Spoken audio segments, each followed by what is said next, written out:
Welcome back. We to preview Sunday's Premier League match between Manchester City and Queen's Park Rangers. Pascal, start with the home side. Good run of form at the moment. Beat Spurs last time out. Yeah, that's 3 wins in a row for them since they lost the derby to Manchester United 4-2. That was obviously a massive, crushing blow for them that day. But since then, 3 wins in a row. And the game at Spurs certainly, not their best again, but they came through. Got the points, clean sheet as well away from home, which is always impressive. But the way they started that game, they're all over the place. Spurs had, I think, 3 or 4 good chances in sort of the first 10 minutes. They couldn't take any of them. Some of them was poor finishing.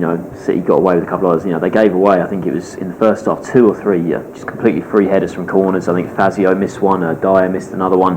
So you think there, that was just Spurs not taking the chances. It had nothing to do with City, defending well. They were just giving free headers away. So very poor there, but old reliable Mr. Aguero came up with a goal, didn't he? He was unlucky not to get a penalty. I think it was about five or so minutes before the goal he went through. Lloris slipped over. He was going to go through, not necessarily on goal, he was going to go sort of wide of goal, but he might have been able to stick it in, and Vertonghen clearly just clicked his heel, and then that sort of, when he's running at speed like that, his leg then cannoned into his other leg, and he fell over. So he was unlucky not to get a penalty there. Linesman, referee both didn't see it, but got up, dusted himself down. 5 minutes later he scores a fantastic goal. That's 8 goals, I think, in 4 games against Spurs. He's averaging 2 a game against them. He loves playing against Spurs, and it really was a great goal from City. Counter-attacking football at its best. Spurs are on the attack. Joe Hart, it's quite bizarre the way he threw it out. Not many people picked it out, but he's a right-handed goalkeeper, and he sort of used his left hand to sort of throw it like that. It was quite weird, but he picked out Silva, and then Silva and Aguero, one of the best, sort of playmaking, forward duos in the league. It was a fantastic pass from Silva. Aguero goes through on goal, and he's just so good at. I think he's got to be one of the best finishers in the world. When he's in that position, the keeper, he just doesn't really know where to go. Lloris was trying to cover across goal, and then Aguero picks out the near top corner. A brilliant strike. Goal. You should say sometimes goalkeepers never be beaten at your near post, but there's no way he's stopping that. He has to sort of be aware of going across goal, and the way Aguero is stuck in the top corner, fantastic finish from him. That's now 22 goals this season. He's the top scorer in the league, 2 clear of Harry Kane, and another great campaign from him. City on the whole, it's been fairly underwhelming, for the reigning champions. Obviously their title confirmed is taken away by Chelsea this weekend as well, so that was disappointing, but Aguero again, 22 goals, had a great campaign. He certainly has. Like you mentioned, title was obviously gone, but they're sitting second at the moment in goal difference. Arsenal obviously have got the game in hand, both sitting on 70 points, but it's about last season. They won the league of 86 points last season, and they were installed as, so they weren't actually the favourites. Chelsea were the favourites of the bookmakers pre-season, but City were expected to challenge, more than they have done. Obviously, at this stage, was it 13 points? They're behind at the moment, so obviously it's very comprehensive. They'd be expected to make a bigger challenge, and Pellegrini's obviously under pressure. But I'd say level on points of Arsenal, if they can. Arsenal got some tough games, if they have got the game in hand, but they do go to Manchester United. So I think if City can finish second, there was talk of them maybe missing out on the top 4 at one stage, wasn't there, with Liverpool pushing forward during that massive run. But like you mentioned, they've won their last 3. QPR at home, obviously, it was that massive game of the title, wasn't it, where they actually won it. Aguero scoring late on too. They have fond memories in that game. Joe Barton getting himself sent off. So if they're going to pick a game, QPR at home, they've been a good home lately. Won 4 of the last 5 league games at the Etihad. So they'll fancy their chances here. Yeah, I think the top 4 place is fairly safe, and then they're 9 points clear of Liverpool with only 3 games to go. So if they lose 3 in a row and Liverpool somehow overturn a massive goal difference, that's the only way they can fall out of the top 4. So they're safe for a top 4 place.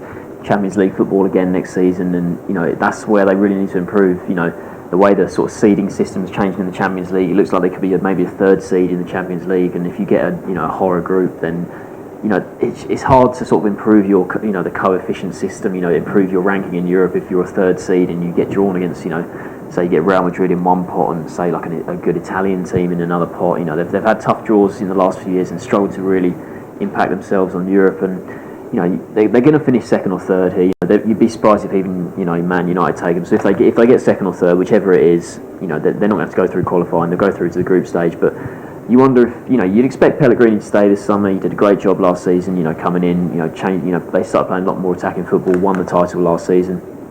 But you think some people, I've seen some people call that maybe they just need a big overhaul. You look at they've had this sort of the sort of core to this team for a few seasons now, and you think where do they really need to strengthen? There's talk of Yaya Toure going. You can't lose Aguero, your best player. Silva's probably your 2nd best player, but I think the defence is the big one for them. Vincent Kompany he's not been. He's sort of had a good reputation, but he's not been a great centre back now for the last couple of seasons or so. Demichelis, he's had his dodgy moments. I don't think Mangala is the complete product yet for sure. He's certainly got the physique. He's a very athletic player, but has he got the temperament? The brain power. To really be a top quality defender. So I think that's one area they need to improve. in midfield, if Yaya Toure goes, they'll certainly need to find someone to replace him. And I think, depending on who goes this summer, I think it could be a real summer of change for them, and it'd be interesting to see if they get stronger, or if it's a summer where they lose their best players and can't quite replace them. One end of the table to the other, obviously QPR, massive problems at the moment. And last time out, they talk about they've got City here. They went to Liverpool last weekend, and tough game. Liverpool haven't been in the best form, but Anfield, I think they've only lost one of their last 15 or something. So obviously they were very good form in that game. But I think it was a tough game emotionally, wasn't it? After the terrible news of Rio Ferdinand's wife, losing her to cancer and stuff, and it was you sort of fancied there was something going on behind the scenes, wasn't there? Because Rio hasn't featured a lot this season, and it's obviously something that's incredible, terrible news, and it's got to affect your emotion as a player. Obviously Rio is, or the football world, paid their respects, but his club is QPR at the moment, so it's obviously a tough game. The game itself, Liverpool obviously took the lead and fancied him to push on from there, but QPR managed to get the equaliser. Leroy Fer was a great finish, wasn't he? Inside the box, and fancied him to cause a shock and then go and concede the penalty, which Gerrard misses.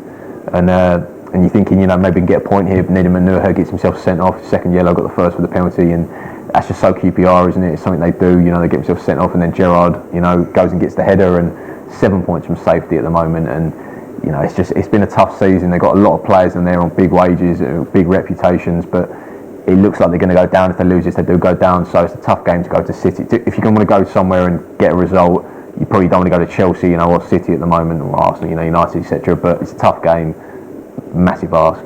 Yeah, definitely. Like you say, lose. There'll only be 2 games left of the season after this, and they are 7 points from safety at the moment. So lose this, and they will be confirmed as down. And even if they do win, and everyone else above them gets a result, they could still go down as well. And like you say, going to City here is such a tough game for them, because you look at their last 2 fixtures. They got Newcastle at home, who are they've lost 8 games in a row, so they're in woeful form, and then they go to Leicester on the final day, which another side sort of in the bottom 6-7 club. So you look at their last 2 fixtures, and you might think they might be able to get 6 out of 6 points there, but unfortunately, City here, it's a tough game for them, and by those last 2 games, they could be confirmed as down. So, and you look at everyone knows about their away form all season, but recently Charlie Austin's gone off the ball. He's still got 17 goals this season, which considering it's his first proper campaign in the Premier League, he has done fantastic. Only 5 less than we were saying. Aguero's got 22, he's top goal scorer, but Austin only 5 fewer than Aguero. So it just shows how good a season he's had. But he's been the only one really to score goals. And you mentioned Fer scoring at Anfield. That was his 5th goal of the season, but he's their 2nd top scorer there, which is 12 fewer than what Austin's got. So